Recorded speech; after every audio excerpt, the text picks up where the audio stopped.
Shalom Adonai, Yeshua HaMashiach, Hamalé, Hamalehim. Querido, é uma alegria estarmos aqui mais uma vez. Professor Gerson, Evangelho Genuíno, Projeto Semear, aqui em São Miguel, na rua Rodolfo Speer, número 670, no bairro Salete. Você que seja alcançado com esse vídeo, quiser participar de nossos estudos, de nossas palestras, de nossas pregações, você pode estar conosco todas as quinta-feiras, onde estamos com a Escola Evangelho Genuíno, e também poderá estar junto conosco, não nesse domingo, por causa das eleições, não vamos ter reuniões, mas todos os domingos, a partir das 19 horas e 30 minutos, estamos aqui com o início de nossos cultos, de nossa adoração a Deus e de nossa explanação das Escrituras Sagradas.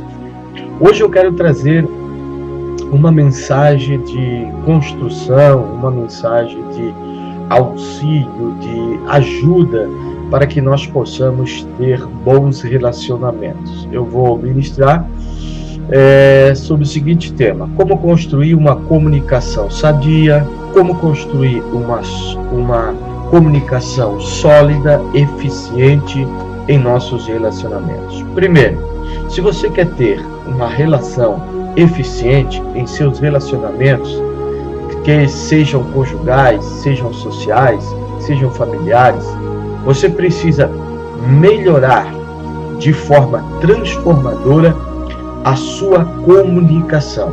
Querido, quase todo mundo procura a sorte de se relacionar com relacionamentos tranquilos, relacionamentos de paz, relacionamentos sem gritarias e relacionamentos que sejam harmoniosos.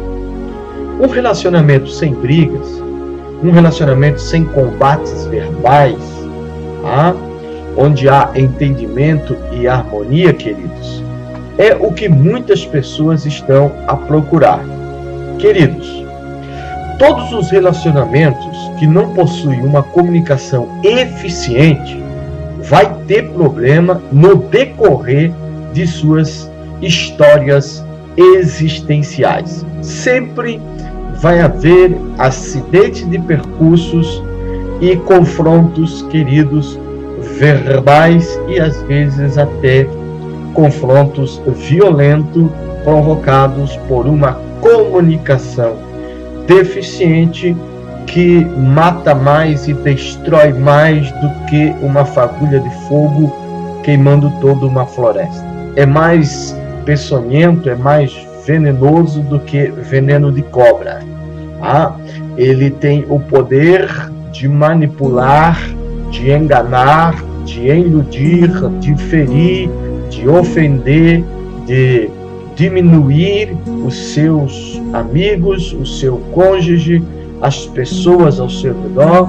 Tem o poder de inferiorizar as pessoas através de narcisismos e comportamentos verbais ditadores. Será, querido, que a sua forma de falar, a sua forma de ouvir as pessoas está bacana em sua relação? Será que sua relação é marcada por uma comunicação sadia, isenta de palavrões, isenta de verbalizações pornográficas, de verbalizações, querido, ofensoras? Como que está? Será que é bacana a sua relação? Como que você administra a sua comunicação dentro da sua relação? Isso é de suma importância para o mantimento de um casamento harmonioso, de uma amizade que haja harmonia, querido. Não que você sempre tenha que falar o que o outro quer ouvir, mas sempre ter a excelência no falar com propriedade, com palavras edificadoras, palavras animadoras, palavras que são, querido, adornadas, são palavras que possuem, querido, o aveludar da educação. Tem pessoas que acham que para se comunicar bem em seus relacionamentos, basta falar o que pensa, basta falar o que quer, basta falar de qualquer jeito. E não é assim que nós vamos encontrarmos uma comunicação eficiente. Por exemplo, eu até posso falar com você em hebraico. Eu posso falar com você, Bereshit bara Elohim et hashamayim ve'et aretz. Você vai ouvir eu falar, mas você não vai dominar a língua, você não vai entender o que eu estou falando. Mas se você não dominar essa língua, você não estará se comunicando, você estará só falando. Eu falei com você, eu disse, no princípio criou Deus céus e terra, mas você não entendeu. Por quê? Porque eu falei, mas não numa compreensão da sua racionalidade. Ou seja, eu falei, mas a sua razão, ela não conseguiu processar. Às vezes, isso acontece dentro dos relacionamentos. Às vezes, você não consegue expressar todos os seus sentimentos, toda a sua vida, se desnudando para o seu cônjuge, se desnudando para uma junção fiel para com a pessoa que você está se relacionando. E em muitos, em suas relações, a comunicação começa a ser como se os dois estivessem falando em línguas diferentes, né? Tem aquele ditado que muitos dizem, será, mulher? Será, meu amigo, que eu estou falando grego que você não me entende? É que muitas vezes a gente está falando em grego mesmo, porque a racionalidade da outra pessoa não consegue processar o que você fala. Por isso, aprenda a ter sempre uma comunicação construtiva em seus relacionamentos. E isto significa desenvolver inteligência verbal em seus relacionamentos, te levando sempre a pensar, será que o que eu vou falar vai adicionar algo positivo em minha relação? Será que isso que eu vou falar vai ser útil para a minha relação? Será que o meu jeito de falar vai demonstrar a relação que eu desejo ter com o outro? Ou será que a minha forma de falar, de olhar, de gesticular, só vai revelar minha impaciência e um espírito narcisista, dominador e manipulador dos fatos e das circunstâncias sempre? Como que você está se comunicando nos seus relacionamentos? Falar com inteligência verbal, meu amado, é falar com tons de amor, é falar com tons de carinho, é falar com tons de afeto. E não como um cavalo ou como uma cavala irracional, estúpido, estúpida. Você pode dizer tudo o que sente para o outro. Isso é muito importante numa relação. Mas é importante lembrar que na sua relação existe outra pessoa que também tem sentimentos, que também tem vontades e pensamentos, e que está do seu lado, e que está no mesmo barco que você. Entendendo isso como algo importantíssimo em sua relação, como algo relevante em sua relação, se comunique na sua relação com mais atenção com a pessoa que você interage. E você diz que a ama, mas será que este amor está sendo transferido para a qualidade verbal em seus relacionamentos? Sempre que falar, seja empático, ou seja, se coloque no lugar do outro, tratando verbalmente como você desejaria ser tratado. Pergunte para você mesmo, e se isso fosse comigo? Como eu gostaria de ouvir esta frase que eu vou dizer ao outro agora? Como? Como eu desejaria ouvir a frase que no momento eu vou falar para a pessoa que eu estou me relacionando? Porque, querido, ter graça de Deus na vida é sempre tratar o outro melhor do que eu espero ser tratado, tá? Querido, tem gente que diz, Eu não sou obrigado a falar minhas palavras do jeito que os outros querem ouvir. Tudo bem, você é livre, você tem esse direito. Mas eu quero te fazer uma pergunta hoje. Se você se relacionasse com uma inglesa que morasse na Inglaterra, muito linda, muito maravilhosa, muito virtuosa, muito prestativa, será que você não poderia falar a língua dela para manifestar o seu amor na língua dela? Pense nisso. Com certeza você faria. Mas muitas vezes nós, em nossos relacionamentos, temos comunicações deficientes. Tem maridos que têm coragem de falar para o sexo frágil. Vai tomar remédio. Sua filha, daquela que gira a bolsinha na rua. Isso, querido, desgasta, destrói. Isso leva o outro, querido, a começar a destruir qualquer tipo de amor que exista dentro dele por você. Se você realmente, querido, ama, você vai se esforçar para expressar seus sentimentos na língua em que o seu cônjuge possa compreender, possa entender de maneira racional, sem se ofender, sem ser machucado, sem ser inferiorizado, sem ser desqualificado, sem ser, querido, sempre rebaixado. Querido, nós temos que deixar de ser vítima de nossas próprias ignorâncias e de nossas próprias teimosias. Entenda de uma vez por todas que nas relações ninguém é obrigado a ser reflexo de sua formação existencial de ser. O outro, ele tem o seu próprio reflexo. Se você querer que ele, querido, sempre reflita o seu reflexo, você entrará num estágio de ignorância, porque os seres humanos são diversos.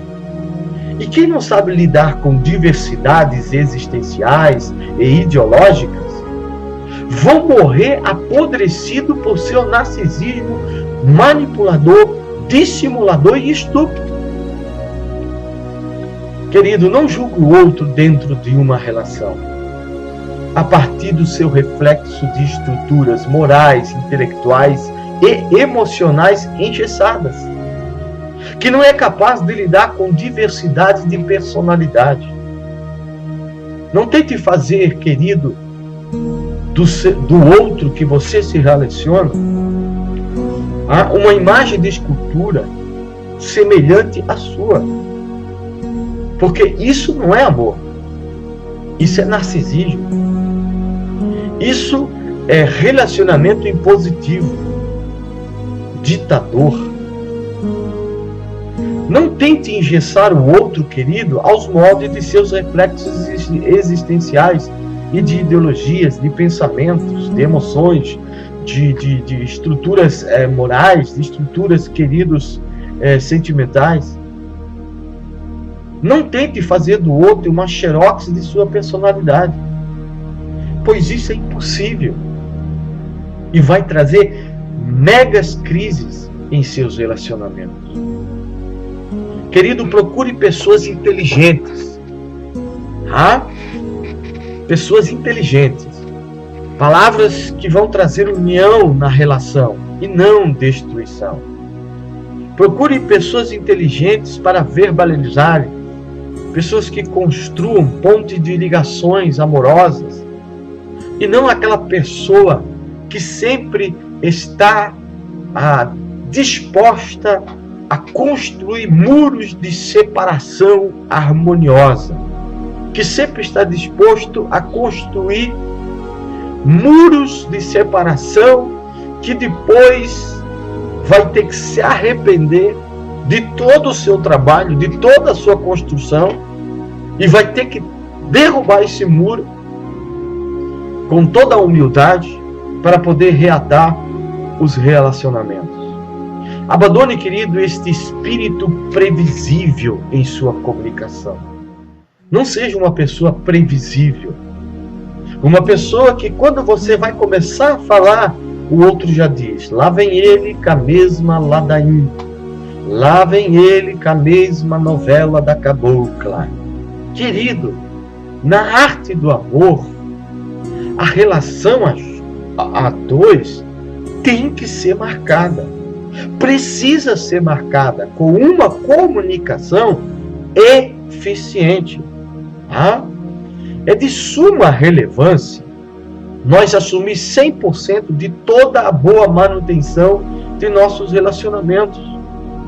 Mas hoje nós escutamos muitos dizerem o seguinte ditado: eu só tenho 50% das responsabilidades em meu relacionamento. E a minha parte eu já fiz. Querido, entenda uma coisa. Entenda um pouco mais. Não vai fazer cair os seus dedos. Você não vai perder os dedos da mão. Para que haja uma comunicação eficiente, você vá um pouco além dos 100, dos 50%. Se eu só assumo 50% do que eu espero numa relação, teremos uma grande chance do outro também dizer a mesma coisa. E aí a coisa empaca. Aí a casa cai. Cada um achando que já fez a sua parte. Aí começa: você tem que fazer a sua parte. Aí ele vai dizer: não, eu já fiz a minha parte, você tem que fazer a sua parte. Quando você assume 100% das responsabilidades, das transformações que você almeja e que você deseja na comunicação eficiente em seus relacionamentos, você oferece uma oportunidade para que o outro comece a pensar em coisas, comece a ser movido, comece a ser quebrado pelo bom exemplo que você está dando. Querido, você estará fazendo o outro pensar da seguinte forma: puxa, meu parceiro está mudando. O meu parceiro, ele está repensando as coisas. Ele está querendo superar os seus próprios erros. Então ela vai dizer: eu me sinto também na obrigação de sair dessa minha zona de conforto, para entrar na zona do confronto com ele, contra todas as deficiências em nossa comunicação e em nossa relação. Querido, se as nossas palavras têm poder de ensinar, os nossos exemplos têm poder de transformar todas as pessoas que estão perto de nós. Se você é inteligente, saia desta matemática. Eu só dou se receber. Se eu recebo, vou retribuir. Se eu recebo X, eu vou responder com X. Que valor tem isso? Jesus disse: que valor tem nós amarmos as pessoas que nos amam? Que valor tem saudarmos, se comunicarmos, se relacionarmos? Só quem se relaciona com a gente. Paulo diz: quando depender de vós, tende paz com todos. Em Hebreus diz: seguir a paz com todos e a santificação, porque sem a qual ninguém virá a Deus. Se eu não conseguir se sentir paz e oferecer paz ao meu próximo, eu jamais verei a Deus. Porque Deus, Ele é, querido, a essência de tudo que é positivo, como amor, paz, alegria, longanimidade, benignidade, bondade, fidelidade, mansidão e temperança. Querido, entenda que no mundo dos relacionamentos afetivos, esta matemática não funciona. Pelo contrário, ela só cria problemas nunca resolvidos. Ela só cria problemas complicados que só Deus para resolver. Isso quer dizer que a nossa relação precisa ser simétrica, pastor? Professor Gerson?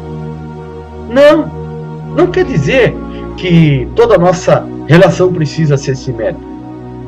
Mas nós precisamos aprender que uma relação amorosa sempre precisa amadurecer com o tempo e não apodrecer desgastando-se.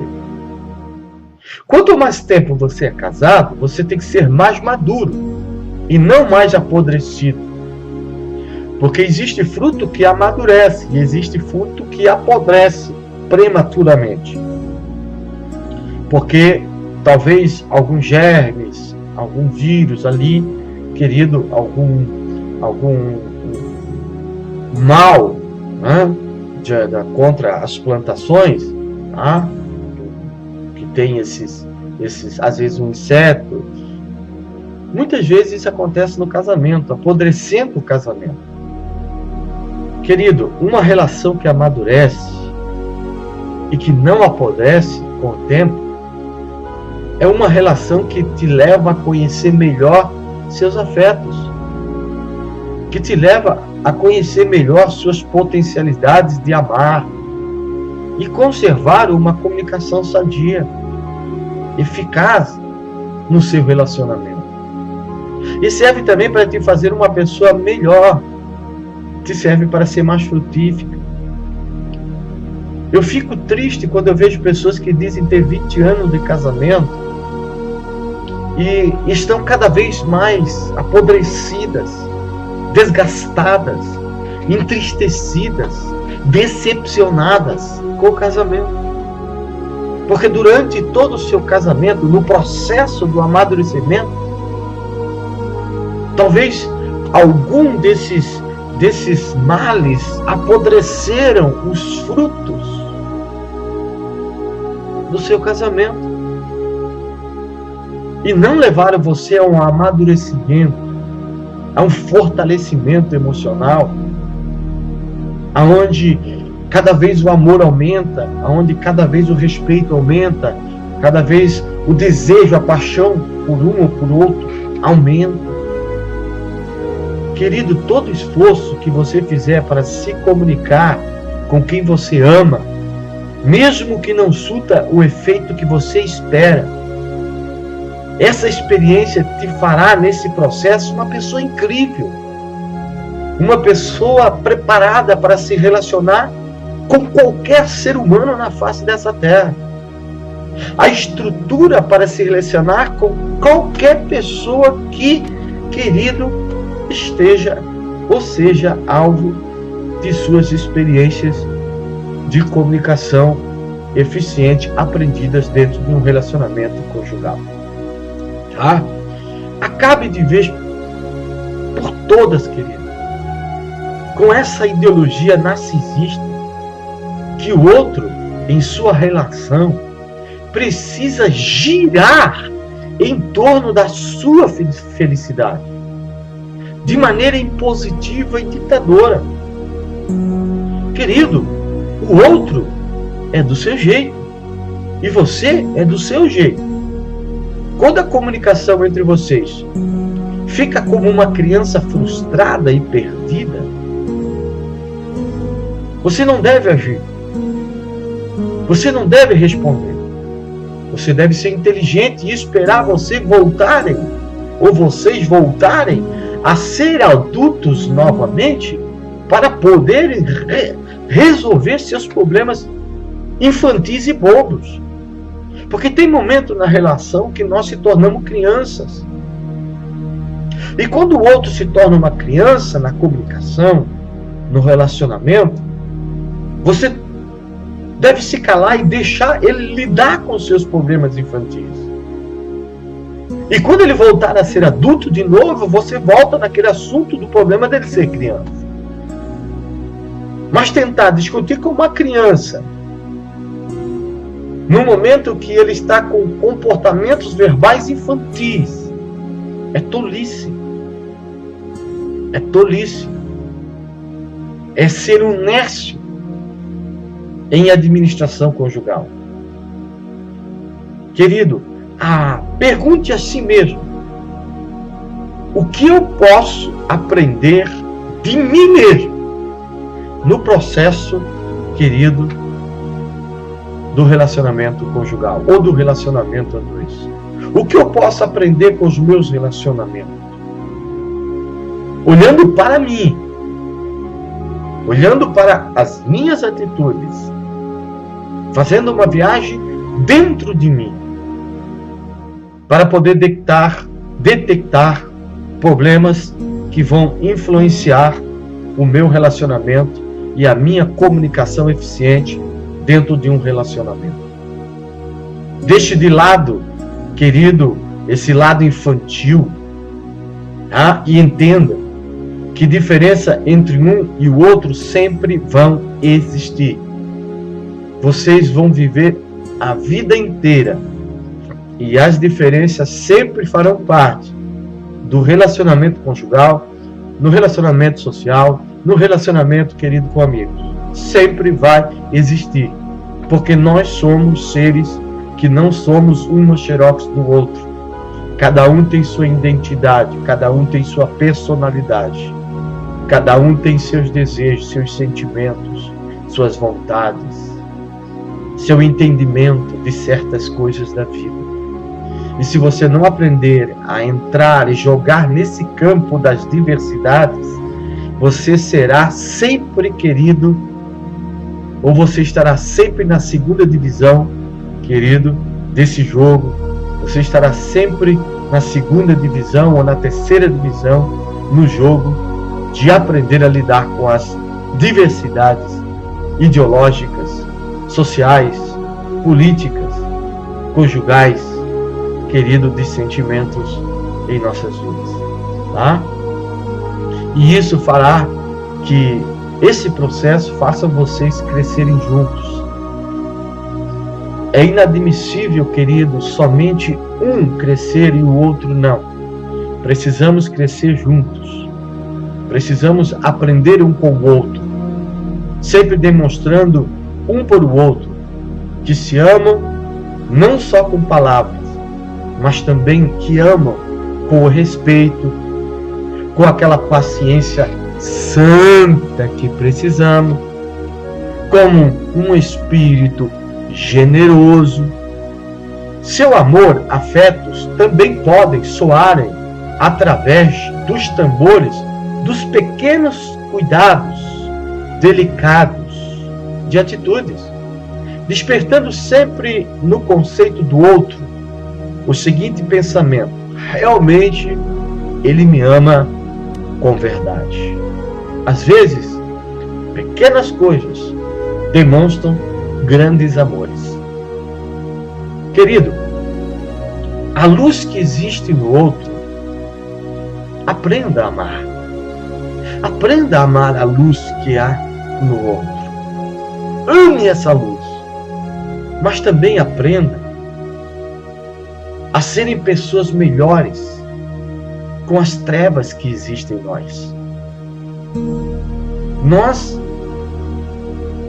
temos esses dois estados em nossa estrutura existencial: luz e trevas. Somos espirituais e somos carnais. E se nós, dentro do relacionamento, não entendermos que temos que lidar no outro com luz e com trevas, ou você achar com autoritarismo, com machismo, com imposição, com ditadura, com narcisismo, você querer sempre que sua amada, que o outro seja sempre uma lâmpada que nunca se apaga, que nunca se ofusca, você está buscando uma perfeição que você nunca vai encontrar. Nós precisamos, dentro de nossos relacionamentos, aprendemos que nós somos luz, amamos a luz e aprendemos a lidar com as trevas de nossa própria estrutura existencial. Se você não conseguir aprender a lidar com os dois lados que o ser humano tem, se você é uma pessoa que é intolerante com esses dois lados que as pessoas têm, tem dificuldade de lidar com reconhecer esses dois lados da existência humana, você está sendo desumano em sua ideologia, você não consegue olhar para você que também é luz e trevas, e você se torna como Narciso, aquele que se acha sempre o mais bonito, o mais lindo, o mais gostoso, o merecedor de todas as coisas.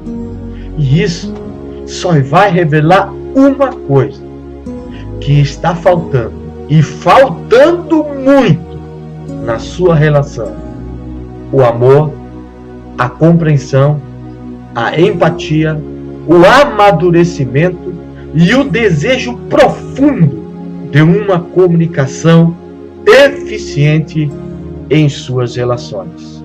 Shalom Adonai, Yeshua HaMashiach, Hamalé, Hamalehim.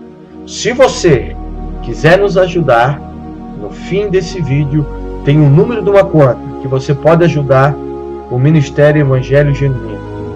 Não somos, querido, como muitos assim são. Temos uma arrecadação voluntária. Não trabalhamos com dízimo, porque dízimo nunca foi dinheiro. Trabalhamos com amor, com a compreensão. Se você foi edificado e você deseja praticar a lei da retribuição, está aí o número da conta, deposite. Está no nome da minha esposa, Santina Cardoso de Amorim. Eu logo estarei passando a minha conta também, porque nós estamos fazendo um trabalho voluntário e sustentados pela generosidade e pela oferta consciente, com amor e com total voluntariedade, em nome de Yeshua HaMashiach, Hamalé, Hamalé.